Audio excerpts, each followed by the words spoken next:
Do laboratory-grown diamonds test as diamond on diamond testers? A number of online sources would say yes. I'm here to tell you that this is not always the case. Hi, I'm Julia the gemologist from the Gem Academy and welcome to my YouTube channel. This is the place for gem and jewellery professionals who would like to learn more about laboratory-grown diamonds and the equipment available to help us identify them. Today we're going to talk about something really important, and this is the fact that some near colourless laboratory-grown diamonds don't get the result diamond on some diamond testers, but instead get the result for synthetic moissanite, the diamond simulant. Now this can lead to misidentification, so in this video we'll discuss what diamond testers are, how diamond testers work, and why some laboratory-grown diamonds gain the result for synthetic moissanite on these testers.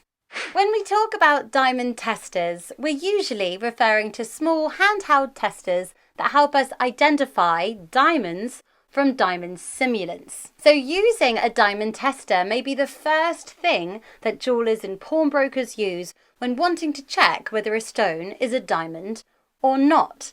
So the need for diamond testers most commonly occurs in front of customers that are either looking to sell items of their own jewellery or when putting jewellery in for repair or valuation. So it's common for us jewellery professionals to identify the stone in front of the customer for our own protection as well as consumer protection. So how do diamond testers work? There are two main types of diamond tester. One is a thermal tester, which can separate all simulants from diamonds except synthetic moissanite. So cool fact, diamonds are the best conductors of heat out of all materials on this planet. It can be up to 5 times superior to copper, and all gemstones pale in comparison. So the one exception is synthetic moissanite, which is still nowhere near the thermal conductivity of diamond, but it's still very good. And so synthetic moissanite gets the same result as diamond using this basic thermal tester. To separate diamond from synthetic moissanite, there is a second type of diamond tester, which is an electrical tester. And this separates the two materials, diamond and synthetic moissanite, based on their electrical conductivity. So diamonds are electrical insulators, synthetic moissanite is an electrical conductor. So bada bing, we can separate them really easily using this test. Now the most popular diamond testers that we use are actually multitesters, and these are a combination that use both thermal testing and electrical testing to be able to essentially separate out all imitations from diamond. Now natural diamond and laboratory-grown diamond are the same material, just one is natural and the other was artificially produced. So why do some laboratory-grown diamonds test as synthetic moissanite? It's all to do with electrical conductivity. I told you earlier that diamonds are electrical insulators, which is true for the most part, but there is one exception, and that is diamonds that contain boron. Diamonds are essentially 100% crystallized carbon. However, there are often impurities in their structure, which is usually nitrogen, but rarely in nature it can be boron. And if boron is present in high enough quantities, the diamond can exhibit a blue colour and it can be a semi-conductor of electricity. So the diamond tester picks up on this electrical conductivity, and then of course it gives the stone a moissanite result. Now such diamonds are known as type 2B diamonds. These are exceptionally rare in nature and they're very desirable and expensive. What we're concerned about today is that a number of near colourless laboratory-grown diamonds also contain minute amounts of boron, and this makes them semiconductors of electricity.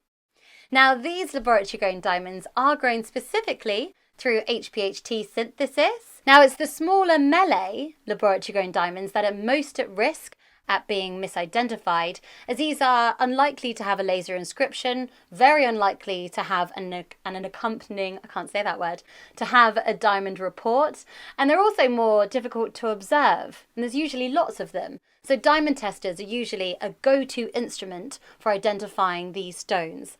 These HPHT laboratory-grown diamonds usually have an equivalent colour grade to G and below, so within the near colourless, slightly tinted or even tinted colour grades, and these can either have a subtle blue tint, which is sometimes known as a blue nuance, but it can even occur in those with a green tint, and less commonly, but still possible, in HPHT diamonds with a yellowy brown tint. Here are those colour tints from the side view. Let's have a look at some of the laboratory-grown diamonds within my collection.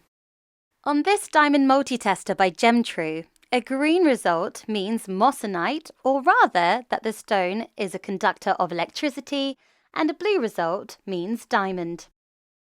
This first HPHT laboratory-grown diamond has a colour equivalent to G and a blue nuance, and as you can see, it is tested as synthetic moissanite.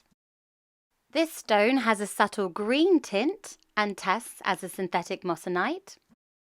And this stone has a yellowy brown tint and tests as a synthetic moissanite. I would like to state at this point that not all HPHT laboratory-grown diamonds are semiconductors of electricity. A number of them do test as diamond, especially those that are completely colourless, equivalent to D, E, F colour grades. However, I have this HPHT laboratory-grown diamond here, which has an E equivalent colour grade, and as you can see is testing as a synthetic moissanite. You will always want to double check any stone that gives you a synthetic moissanite result. You may ask me the question, well, how would you know whether it is definitely a synthetic moissanite or whether it is one of these HPHT laboratory-grown diamonds? Well, there's a few things that you can do. So one is to visually look at the stone and see whether it is singly refractive, which would be the observation for diamond, or doubly refractive, which would be the observation for synthetic moissanite. You could also have a look at other features such as the amount of fire and the inclusions. And then also another really good test would be to check for fluorescence and phosphorescence, especially for your melee. So last week's video on the jewellery inspector shows you how HPHT laboratory-grown diamond melee can be quickly detected using this piece of kit. Please share this information and this video with your jewellery friends, as the possibility of misidentifying these stones is real. Laboratory-grown diamonds and synthetic moissanite have different values, but even more importantly, we don't want to damage our own reputation by getting it wrong. And if we were to misidentify these products in front of a customer who thinks that they have a laboratory-grown diamond, and then we say, nope, it's an imitation, which effectively is saying to them that they've been missold, this can be very damaging to consumer confidence, which affects the entire jewellery industry. That's it from me today. If you do work with diamonds, please subscribe to this YouTube channel, as I'll be here for you on Tuesdays talking about laboratory-grown diamonds and their identification. I hope you enjoyed this video by the Gem Academy. Feel free to ask me questions, and I'll see you next Tuesday for another video on laboratory-grown diamonds. Take care, and I'll see you soon.